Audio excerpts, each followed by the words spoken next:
There are some sacrifices that had to be made in order to be in this position, you know, which I thank God for everything that He's given me. But I think one of the things that I missed out on was of course just, you know, doing sports in high school or something like that, because I never got to go to high school.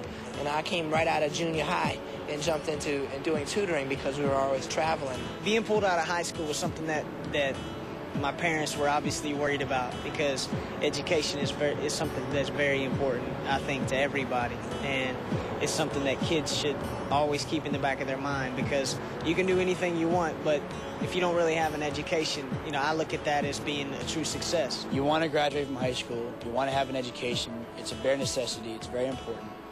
And myself and Nick and Brian were getting tutored, you know, and I was in school up until my freshman year of high school, and then I got taken out of high school and put into my bedroom at my apartment doing school for 3 hours a day and then band rehearsal for 8 hours a day. My dad always, you know, stressed with me in the very beginning. He's like, well, I want you to make sure you know, at least get your college education done. So I completed 2 years of college. I got my Associate of Arts degree. And like I say, and then at that time we started really getting busy traveling around. And my family's just very excited every day, you know, to see the growth of it all, how, you know, where it started and where it is today. My mom has been the greatest. She's been my mentor and my teacher since I can remember. My mom and my mother and father were separated when I was really young.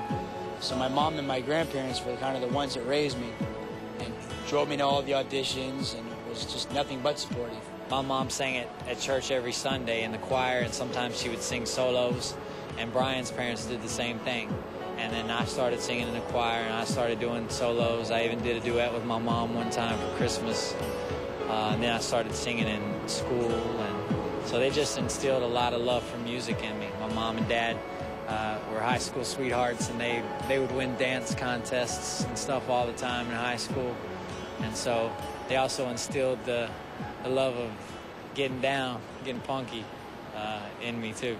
We have a brand new song, which is on the new album, a song that Brian wrote about 1.5 years ago called The Perfect Fan, which is a song about our moms.